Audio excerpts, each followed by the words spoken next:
전쟁, 물가, 긴축. 주식시장에 참 여러 악재가 드리워져 있습니다. 내일 3월 주식시장의 첫 문이 열립니다. 이달엔 어떤 변수, 어떤 종목에 집중해야 할지 대응 전략 마련해 보겠습니다. 이선엽 신한금융투자 영업부 부장 나오셨습니다. 네, 부장님 어서 오십시오. 네, 안녕하십니까. 자, 꽃피는 3월이 왔습니다. 예. 이제 첫날에 뵙게 됐는데, 자, 이번 3월 증시 봄날 올까요? 어떻게 보세요? 아무래도 시장을 짓누르고 있는 변수가 여전하다는 점에서 시장의 변동성은 피할 수 없을 것으로 보여집니다. 그러나 시간이 지나면서 반전의 기회를 모색할 수 있을 것으로 현재는 판단하고 있습니다. 네, 3월에 뭐 봄날 오더라도 꼭 꽃샘추위 들렀다 가잖아요. 예, 그래서 그렇습니다. 변동성을 말씀하시는 것 같은데, 이제 3월에 좀 주목해야 될 변수 어떤 것 지금 보고 계십니까?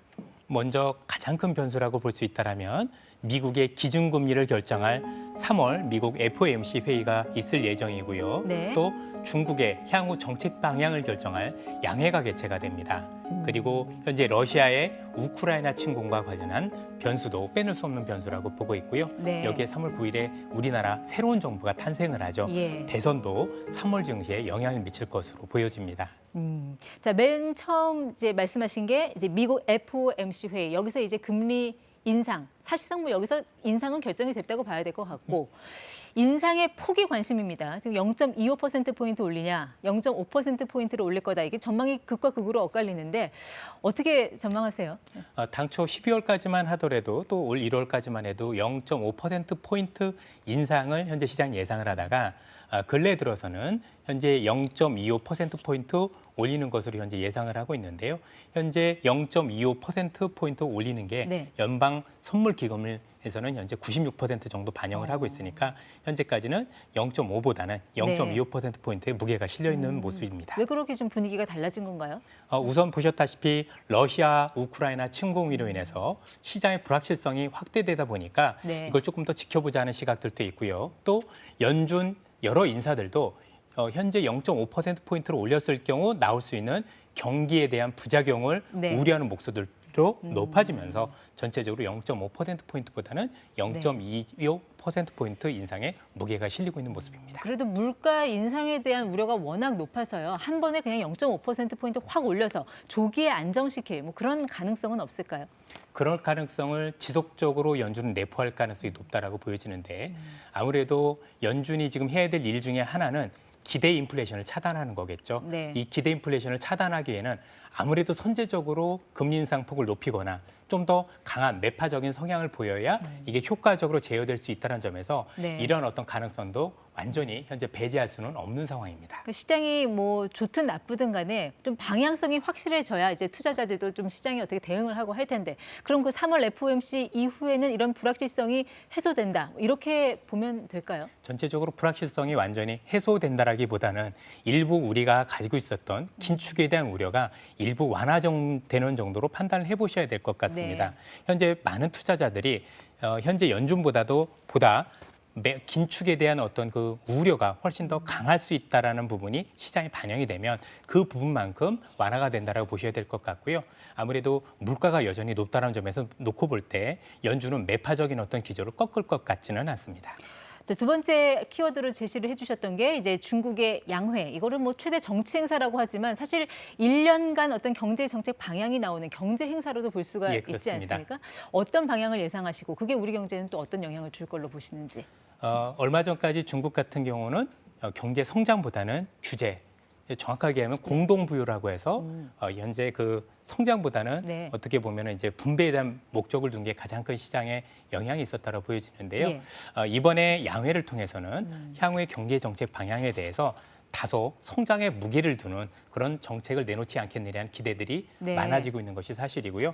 또 여기에 또 최근까지 취해지고 있었던 그 코로나에 대한 어떤 봉쇄 네. 정치도 일부 완화할 수 있지 않을까라는 예. 기대를 현재 가지고 있는 상황입니다. 그렇게 중국이 경기 부양 쪽으로 정책을 선회한다면 우리가 얻을 수 있는 반사 이익 어떤 거 예상해 볼 수 있습니까? 우선 한국 경제의 구조가 특히 수출 같은 경우 25%를 중국이 의존하고 있기 때문에 중국 경제가 좋아졌을 경우 성장을 할 경우 우리 경제에 미치는 영향이 긍정적이다라고 봐야 될 것 같고요. 네. 특히 중국 같은 경우 이번에 코로나와 관련해서 봉쇄 정책을 완화할 경우는 글로벌적으로 놓고 볼 때 공급망 변수가 일부 완화가 되면서 물가가 하락할 수 있을 가능성이 높고 네. 또 봉쇄가 일부 완화됐을 때 중국의 소비가 높아질 수 있기 때문에 물가 하락 또 네. 그리고나 소비에 대한 한국에 대한 반사 이런 부분들이 작용을 한다면 우리 경제에 긍정적인 영향을 미칠 것으로 현재는 보고 있습니다. 중국의 앞으로의 경제 정책 방향에 대해서 비교적 긍정적인 전망을 제시를 해주셨는데, 자, 이런 보도가 있었습니다. 그러니까 미국이 지금 러시아에 대한 어떤 경제적인 제재에 들어가 있지 않습니까? 자, 월스트리트 저널 보니까요.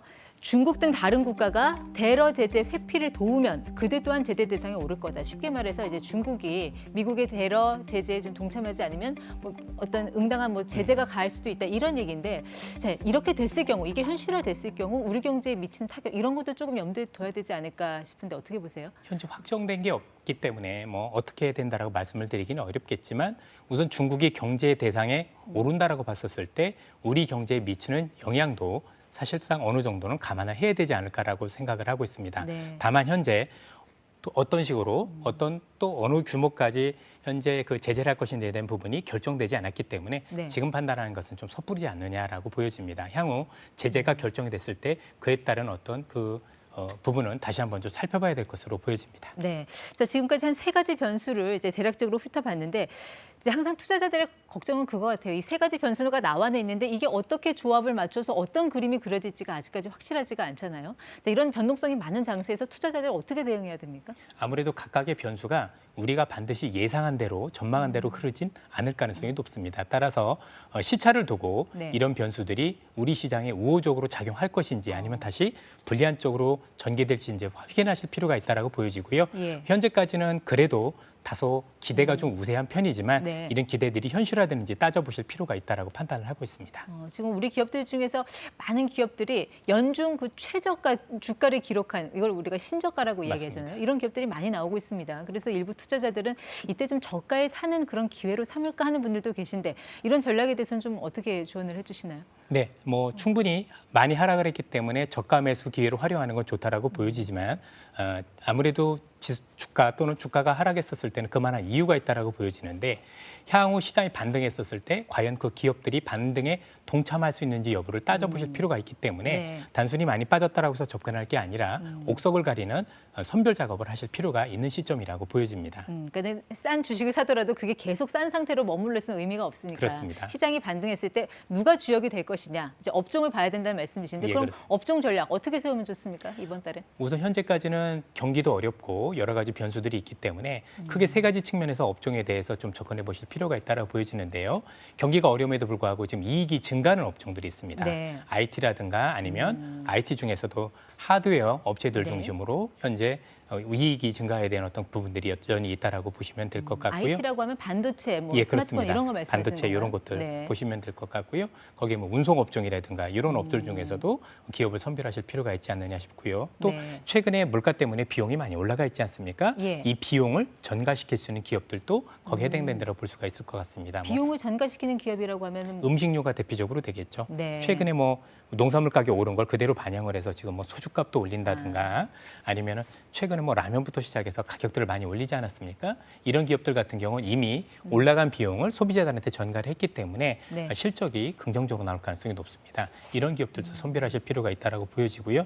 또 앞서도 말씀드렸던 중국 경기가 향후 반등했다라고 가정했었을 때 이와 관련된 원자재 관련 기업들도 눈여겨보실 필요가 있겠습니다. 네, 오늘 부장님 말씀 정리하면 어렵지만 반전의 기회를 살펴보자. 암중모세 뭐 이 정도로 정리해 보겠습니다. 지금까지 ETY 이선엽 부장 함께했습니다. 고맙습니다. 예, 감사합니다.